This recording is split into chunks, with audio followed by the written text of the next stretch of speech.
ఓం సదాశివసమారంభాం వ్యాసశంకరమధ్యమాం అస్మదాచార్యపర్యంతాం వందే గురుపరంపరాం.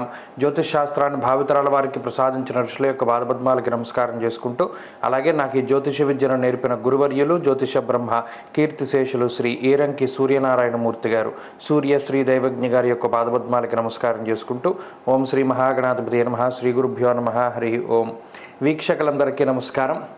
మే నెల 12వ తారీఖు లగాయితూ మే 18వ తారీఖు శనివారం వరకు ఉండేటువంటి గ్రహగతుల ఆధారంగా ద్వాదశ రాశుల వారికి ఈ వారం ఏ విధమైనటువంటి శుభాశుభ ఫలితాలు కలగబోతున్నాయో ఈ కార్యక్రమం ద్వారా తెలుసుకుందాం. అందులో భాగంగా ఈ వారం ఉండేటువంటి గ్రహగతులను గమనిద్దాం.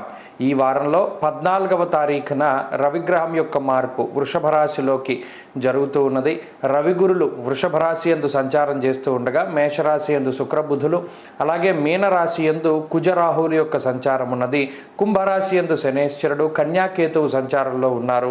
ఈ వారంలో చంద్రుడు మిథునం, కర్కాటకం, సింహం, కన్యా రాశుల యందు ఆయన యొక్క సంచారాన్ని కొనసాగించబోతూ ఉన్నారు. ఇటువంటి పరిస్థితుల్లో ద్వాదశ రాశుల వారికి ఏ విధమైనటువంటి ఫలితాలు కలగబోతున్నా తెలుసుకుందాం. అందులో భాగంగా సింహరాశి వారికి ఈ వారం సాధారణమైనటువంటి స్థితి కనబడుతూ ఉన్నది. ప్రత్యేకించి గత వారాలతో పోల్చుకుంటే సింహరాశి వారికి ఈ వారంలో రాశ్యాధిపతి అయినటువంటి రవిగ్రహం యొక్క బలం అనేటువంటిది కనబడుతూ ఉన్నది. ప్రత్యేకించి దశమ కేంద్రంలో రవిగ్రహం యొక్క సంచారము సింహరాశి వారిలో నూతనమైనటువంటి ఉత్సాహానికి, నూతనమైనటువంటి ఉత్తేజానికి, ఆత్మస్థైర్యానికి ఈ రవి యొక్క బలం అనేటువంటిది కారణమవుతుంది. ఎందుకంటే మిగతా గ్రహాలన్నీ కూడా ప్రతికూలంగా ఉన్నటువంటి పరిస్థితుల్లో రాశ్యాధిపతి అనుకూలంగా ఉంటే ఏ ఎండకు ఆ గొడుగు అన్నట్టుగా ఏ కష్టం వచ్చినా సరే ఆ కష్టాన్ని నుండి ఆ రాశ్యాధిపతి కాపాడుతారు. ఇక భయపడాల్సినటువంటి పని ఉండదు.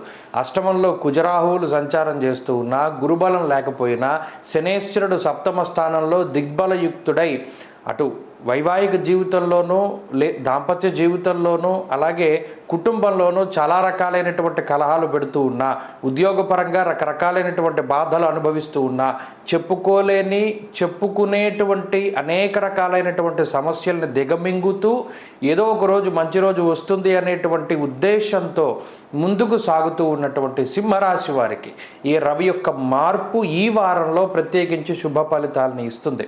14వ తారీఖున రవి మారితే అప్పటి నుండి ఈ వారంలో అంటే మొదటి 2 రోజులు కొంత చంద్రబలం మీద వెళుతుంది. ఆ తదుపరి రవి బలం మీద వారం అంతా కూడా మంచిగా ఉంటుంది. అయినప్పటికీ ఈ వారంలో కొన్ని జాగ్రత్తలు అయితే తీసుకోవాలి. ప్రత్యేకించి ఆరోగ్యపరమైనటువంటి విషయాల పట్ల చాలా జాగ్రత్తగా ఉండాలి. ఎందుకంటే అష్టమంలో కుజుడు రాహువు సంచారం చేస్తూ ఉన్నప్పుడు పాడైపోయినటువంటి ఆహారం అనగా ఎక్స్పైరీ డేట్ అయిపోయినటువంటి వాటిని తాగడమో తినడమో ఇలా లోపలికి తీసుకోవడం ద్వారా వచ్చేటువంటి సమస్యలు అనేటువంటి ఈ రాశి వారికి ఎక్కువగా కనబడుతూ ఉన్నాయి. అంతేగాక మూడ్ స్వింగ్స్ అనేటువంటివి చాలా ఎక్కువగా ఉంటాయి. అనగా ఈ ఆలోచనాత్మకమైనటువంటి శక్తి లోపిస్తూ ఉంటుంది. కోపము, బాధ, ఆవేశము ఇటువంటివన్నీ పెరిగిపోతూ ఉంటాయి. వాటిలో ఏ విధమైనటువంటి నిర్ణయాలు కూడా తీసుకోకూడదు.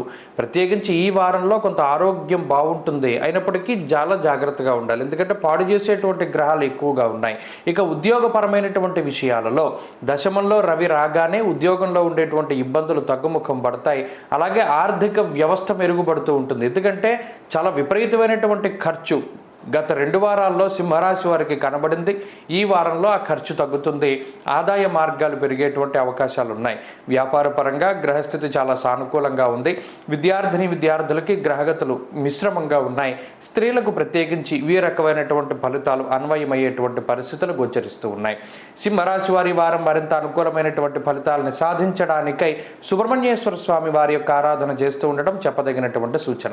ఈ వారంలో కలిసి వచ్చేటువంటి రోజు ఆదివారంగా చెప్పవచ్చును. అదృష్ట సంఖ్య 6, అదృష్ట వర్ణము లేత ఎరుపు రంగు. తదుపరి కన్యారాశి.